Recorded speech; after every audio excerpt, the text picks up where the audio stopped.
ஓம் அகத்தீசாய நம. ஓம் அகத்தீசாய நம. ஓம் அகத்தீசாய நம. அன்புள்ள பெரியோர்களே, தாய்மார்களே, வணக்கம்.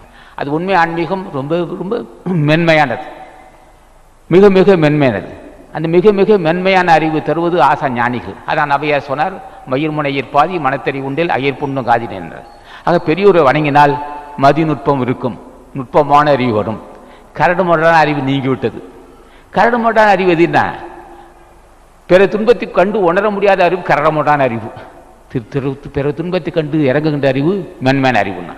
திருவுருள் இருந்தால்தான், இல்லை என்றால் என்ன ஆகும்? திருவுருள் துணை இல்லை என்றால் எப்படியும் பொருள் சேர்க்க வேண்டிய நினைத்து கொள்வான் பாவி. யார் முதலேயே யாரையோ அடித்து பிடிச்சி பொய்யங்கையும் சொல்லி பொருள் சேர்த்துப்பான். அது கரடுமுரடான அறிவு.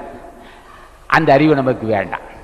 அப்போ அந்த அறிவு இப்போ வரும்னா அதிலிருந்து எப்படி விடுபடுவதுன்னா, எப்படியும் பொருள் சேர்க்க வேண்டும். மூர்க்கத்தனமான பாவச் செயல் அது.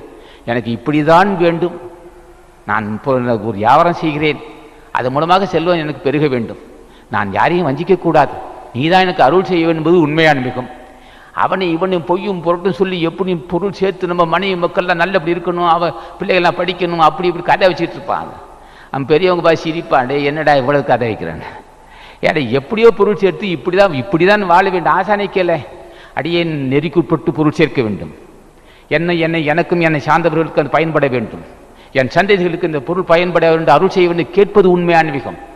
அவன் ஏமாற வேண்டும், இவன் ஏமாற வேண்டும், அவன் ஏமாற வேண்டும் சொல்வது போலித்தனமானது, ஏமாற்று வேலை. தன்னை தானே ஏமாற்றி கொடுக்குறான். ஆக திருவருள் துணை உண்மையான மீதுன்னு கேட்டான். ஆசானை கேட்க வேண்டும், நெறிக்குட்பட்டு செல்வம் பெருக வேண்டும். அடியன் லட்சாதிபதியாக நிறைய பொருள் வளம் உள்ளவனாக வேண்டும், கோடீஸ்வரனாக வேண்டும், கோடீஸ்வரனாக வேண்டும். கேளை ஆசானை கேள். நெறிக்குட்பட்டு தான் பொருள் சேர வேண்டும் கேட்பது உண்மையான மிகம். எப்படியோ பொருள் சேரவும் நினைப்பது உண்மை அநீகம் அல்ல, அதை ஏற்றுக்கொள்ள மாட்டான் கடவுள்.